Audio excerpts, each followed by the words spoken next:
الله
تتعاقب الأيام والشهور والفصول والأعوام، وتنقضي الآمال وتفنى الآجال وتتلاحق الأجيال، وكل من عليها فان، ويبقى يبقى وجه ربك ذو الجلال.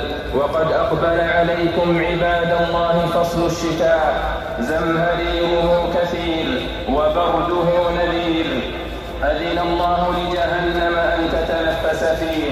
فعن أبي هريرة رضي الله عنه أن النبي صلى الله عليه وسلم قال: اشتكت النار إلى ربها وقالت: أكل بعضي بعضا، فجعل لها نفسين، نفسا في الشتاء ونفسا في الصيف، فأما نفسها في الشتاء فزمهرير، وأما نفسها في الصيف فسموم. متفق عليه. وروي عن عمر بن الخطاب رضي الله عنه أنه كان إذا حضر الشتاء تعاهد رعيته وكتب لهم: إن الشتاء قد حضر وهو عدو، فتأهبوا له أهبته من الصوف والخفاف والجوارب، واتخذوا الصوف شعارا ودثارا، فإن البرد عدو سريع دخوله بعيد خروجه. فتعهدوا عباد الله الضعفاء، تعهدوا الضعفاء وأعينوهم على برد الشتاء، تعهدوهم في الطعام واللباس والغطاء، واحتسبوا أجرهم عند الله يوم اللقاء. وما تنفقوا من خير فلأنفسكم، وما تنفقون إلا ابتغاء وجه الله، وما تنفقوا من خير يوفى إليكم وأنتم لا تظلمون. عباد الله، تأملوا هذه الأزمنة والفصول وما فيها من المصالح والحكم، إذ لو كان الزمان كله فصلا واحدا لفاتت مصالح الفصول الباقية فيه، فلو كان صيفا كله لفاتت منافع مصالح الشتاء، ولو كان شتاء لفاتت مصالح الصيف، وكذلك لو كان ربيعا كله أو خريفا كله. فوا عجبا كيف يعصى الإله، أم كيف يجحده الجاحد، وفي كل شيء له آية تدل على أنه واحد. معاشر المسلمين، قد أقبل الشتاء، فحي هلا بغنيمة العابدين وربيع المؤمنين. يطول ليله فيأخذون حظهم من النوم، وتتجافى جنوبهم عن المضاجع للقيام، ويقصر نهاره البارد فيخف عليهم عناء الصيام. إن المتقين في جنات وعيون آخذين ما آتاهم ربهم، إنهم كانوا قبل ذلك محسنين، كانوا قليلا من الليل ما يهجعون، وبالأسحار هم يستغفرون. موسم الشتاء عباد الله موسم ربيع المؤمنين، يرتعون فيه في بساتين الطاعات، ويسرحون في ميادين العبادات، وينزهون قلوبهم في رياض القربات. قد خف العناء وقل التعب والنصب، فلا الصوم يجهدهم ولا الليل يضيق عن نومهم وقيامهم. عن عامر بن مسعود رضي الله عنه أن النبي صلى الله عليه وسلم قال: الصوم في الشتاء الغنيمة الباردة. رواه أحمد والترمذي. وعن عبد الله بن سلام رضي الله عنه قال: لما قدم رسول الله صلى الله عليه وسلم المدينة انجفل الناس إليه، فجئت في الناس لأنظر إليه، فلما استبنت وجه رسول الله صلى الله عليه وسلم عرفت أن وجهه ليس بوجه كذاب. وكان أول شيء تكلم به أن قال: يا أيها الناس، أفشوا السلام وأطعموا الطعام وصلوا بالليل والناس نيام، تدخلوا الجنة بسلام. رواه أحمد والترمذي وصححه. ولما حضرت معاذ بن جبل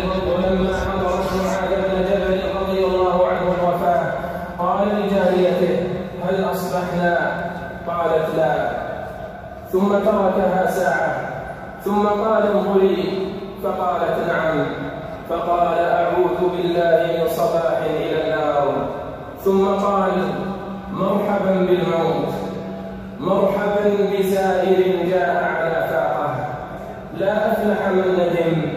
اللهم إنك تعلم أني لم أكن أحب البقاء في الدنيا لكري الأنهار ولا لغرس الأشجار، ولكن كنت أحب البقاء لمكابدة ليل الشتاء الطويل ولظمأ الهواجر في الحر الشديد ولمزاحمة العلماء بالركب في حلق الذكر. عباد الله، في فصل الشتاء يطول الليل ويقصر النهار، وقد جعل الله الليل لباسا والنوم سباتا، وهو الذي جعل لكم الليل لباسا والنوم سباتا وجعل النهار نشورا. إن الإقبال على السهر داء مضيع للنشاط ومسبب للخمول ومعطل عن الكسب والعمل ومهدر للأوقات وشاغل عن الطاعات ومخالف للسنة. قال تعالى: ومن آياته منامكم بالليل والنهار وابتغاؤكم من فضله إن في ذلك لآيات لقوم يسمعون. وقال: الله الذي جعل لكم الليل لتسكنوا فيه والنهار مبصرا إن الله لذو فضل على الناس ولكن أكثر الناس لا يشكرون. وكان النبي صلى الله عليه وسلم يكره النوم قبلها والحديث بعدها، يعني صلاة العشاء. فاقتدوا رحمكم الله بهدي نبيكم تفلحوا. بارك الله لي ولكم في القرآن العظيم، ونفعني وإياكم بما فيه من الآيات والذكر الحكيم. أقول ما تسمعون وأستغفر الله إنه كان غفارا.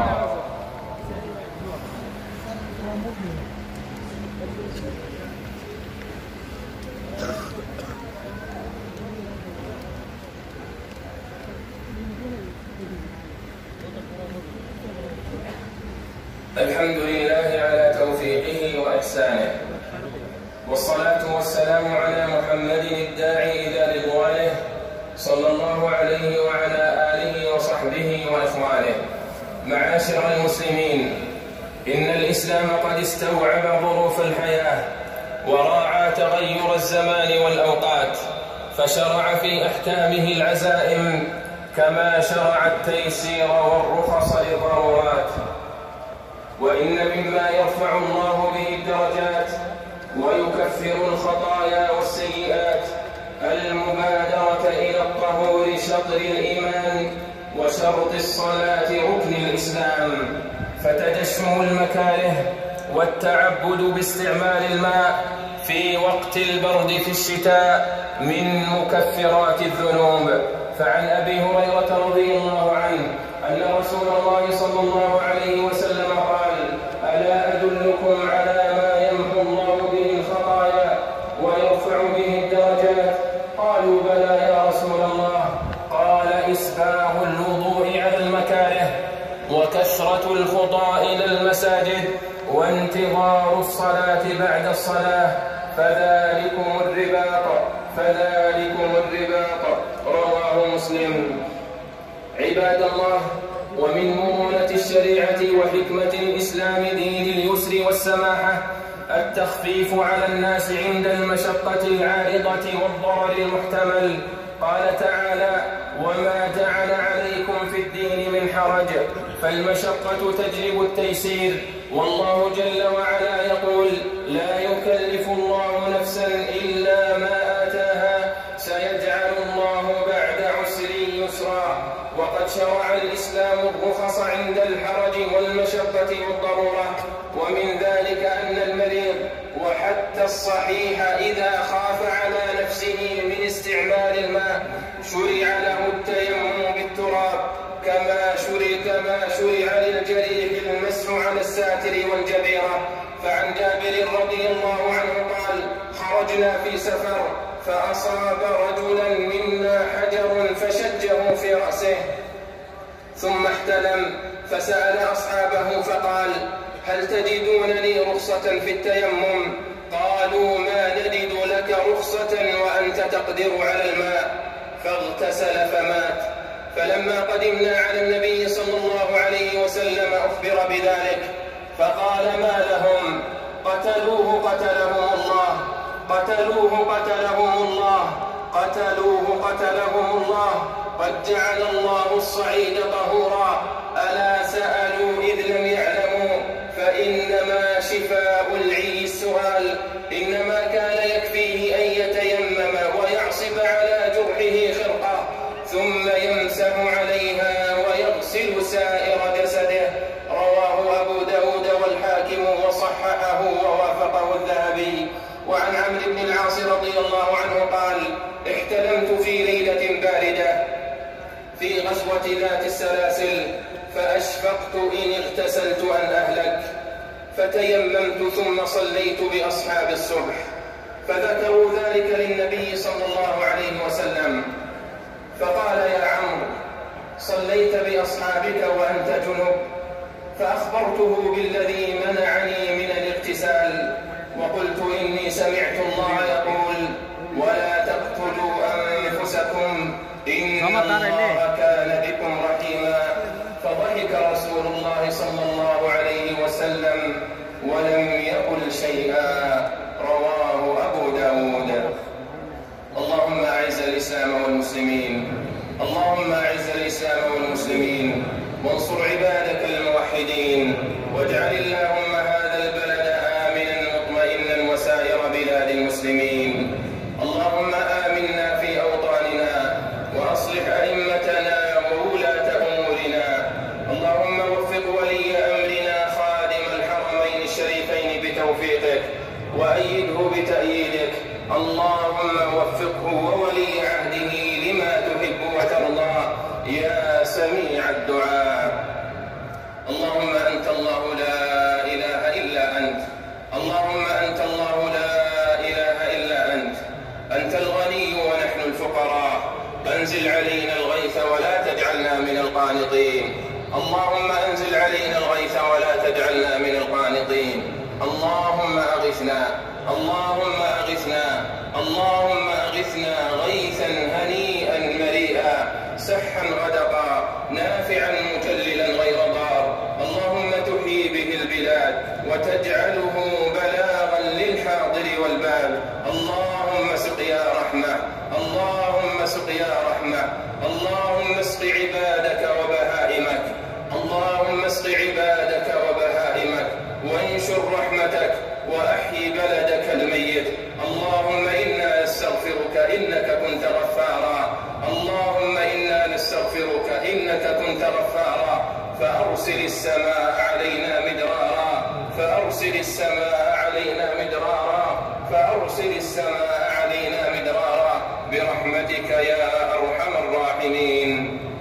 عباد الله، صلوا وسلموا على من أمركم الله بالصلاة والسلام عليه، فقال: إن الله وملائكته يصلون على النبي يا أيها الذين آمنوا صلوا عليه وسلموا تسليما.